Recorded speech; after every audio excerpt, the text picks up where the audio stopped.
ముంబైకి చెందిన ధనవంతుల్లో ఒకరైన సర్ దిన్షా పెటిట్ 16 ఏళ్ల కూతురు రతని మహమ్మద్ అలీ జిన్నా పెళ్లి చేసుకున్నాడు. అయితే జిన్నా దిన్షా మంచి ఫ్రెండ్స్. అప్పుడు జిన్నా వయసు 40 ఏళ్లు. అయినా జిన్నా 16 ఏళ్ల రతి ప్రేమలో పడిపోయారు. వీరిద్దరూ మతాలు వేరు. జిన్నా ముస్లిం కాగా రతి పార్సీ. మీ కూతుర్ని పెళ్లి చేసుకోవాలనుకుంటున్నాను అని జిన్నా చెప్పినప్పుడు సర్దిన్షా కోపంతో ఊగిపోయారట. వెంటనే ఇంట్లో నుంచి బయటకు వెళ్లగొట్టాడు. జిన్నా తనకంటే 24 ఏళ్లు చిన్నదైన అమ్మాయిని పెళ్లి చేసుకోవడం ఆ కాలపు సాంప్రదాయవాద భారత సమాజానికి ఒక పెద్ద షాక్. రతిని పెళ్లి చేసుకునేందుకు జిన్నా చాలా లాబియింగ్ చేశారు.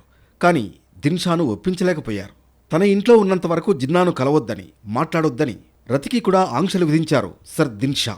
రతి మేజర్ అయ్యే వరకు ఆమెను జిన్నా కలవకూడదంటూ కోర్టు ఉత్తర్వు కూడా పొందారు. ఇంత జరిగినప్పటికీ వారిద్దరూ రహస్యంగా ఒకరినొకరు కలుసుకోవడమే కాక ఉత్తరాలు కూడా రాసుకునేవారు. వారిద్దరూ రతికి 18 ఏళ్లు వచ్చేంత వరకు చాలా ఓపికగా మొండిగా ఎదురుచూశారు. 1918 ఫిబ్రవరి 20న రతికి 18 ఏళ్లు నిండగానే ఆమె తన తండ్రి ఇంటి నుంచి ఒక గొడుగు, ఒక జత దుస్తులతో బయటకొచ్చారు. ఇస్లాం సంప్రదాయం ప్రకారం పెళ్లి చేసుకున్నారు. నిఖా సమయంలో 1001 రూపాయల కట్నం నిర్ణయించారు. కానీ రతికి జిన్నా 1,25,000 రూపాయలు బహుమతిగా అందజేశారు. 1918లో ఈ మొత్తం చాలా ఎక్కువ. ధనవంతుడైన పార్సీ సర్ దిన్షా కుమార్తెను జిన్నా వివాహం చేసుకోవడంతో మొత్తం భారత్లో ఒక రకమైన ఆందోళనకర వాతావరణం ఏర్పడింది. జిన్నా ఆ కాలంలో భారత్లో సుప్రసిద్ధ న్యాయవాది, ఎదుగుతున్న నాయకుడు. ఈ అంశాలు రతికి నచ్చాయి. అందుకే ఆమె పార్సీ సమాజాన్ని, తన తండ్రిని ఎదిరించి ఈ వివాహం చేసుకుంది. రతి మహా అందగత్తే.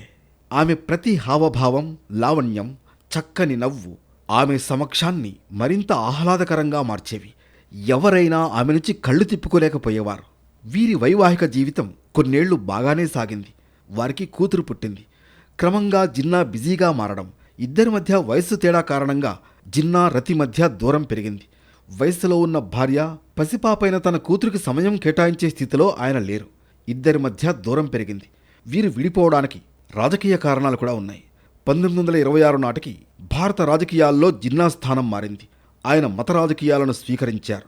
ఆ తర్వాత రతి కూడా అనారోగ్యానికి గురయ్యారు. ఫ్రాన్స్లో అనారోగ్యానికి గురైన రతి ఎస్ఎస్ రాజపుత్నా ఓడలో భారతదేశానికి తిరిగి వస్తూ జిన్నాకు ఒక లేఖ రాశారు.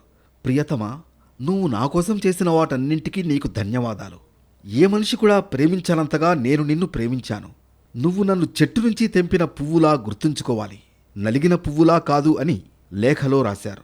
రతి 1929 ఫిబ్రవరి 20న, అంటే కేవలం 29 ఏళ్ల వయస్సులో మరణించారు. రతి తన చివరి రోజుల్లో డిప్రెషన్లో ఉన్నారు.